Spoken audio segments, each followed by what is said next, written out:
পৃথিবীর প্রায় 70 ভাগই ঢাকা সমুদ্রের নিচে। কিন্তু জানো কি, সেই বিশাল সমুদ্রের প্রায় 80% অংশ এখনো মানুষ দেখতেই পারেনি। অন্ধকারে ঢাকা সেই গভীর সমুদ্রের জলে এমন কিছু প্রাণী বাস করে যাদের আকার, গঠন আর রূপ দেখে বিজ্ঞানীরাও আজও হতবাক। কেউ বলে এরা হলো পৃথিবীর অতীত যুগে বেঁচে থাকা দানব, কিন্তু প্রশ্ন হলো এরা এত বড় হলো কিভাবে?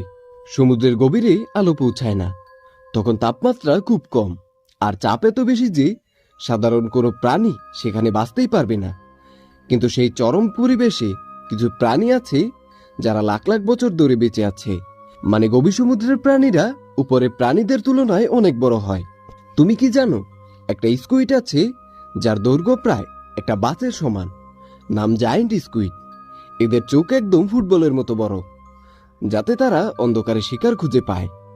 আবার কলোসাল স্কুইড নামের আরেক প্রজাতি আছে, এটা জায়ান্ট স্কুইড থেকেও বড়।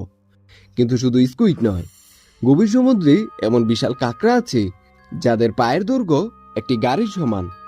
এদের বলে জাপানিজ স্পাইডার ক্রাব। আবার আছে জায়ান্ট ইসোপড, দেখতে অনেকটা পোকামাকড়ের মতো, কিন্তু লম্বায় 1 ফুটেরও বেশি। ভাবতে পারো, এমন প্রাণী তোমার চারপাশে নয়, পৃথিবীর গভীরতম অন্ধকারে বেঁচে আছে। আর আছে গভীর সমুদ্রের রাজা স্পার্ম হোয়েল।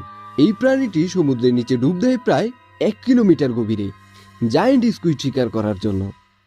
একবার এক মৃত তিমির শরীরে বিশাল স্কুইডের দাগ পাওয়া গিয়েছিল, যেটা প্রমাণ করে সমুদ্রের নিচে তিমি আর স্কুইডের মধ্যে ঘটে সত্যিকারের দানবীয় যুদ্ধ।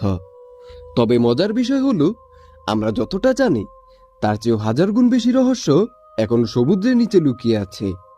বিজ্ঞানীরা মনে করেন পৃথিবীর গভীর সমুদ্রে এখনো হাজার হাজার অজানা বিশাল প্রাণী লুকিয়ে আছে, যাদের কেউ কখনো দেখেনি।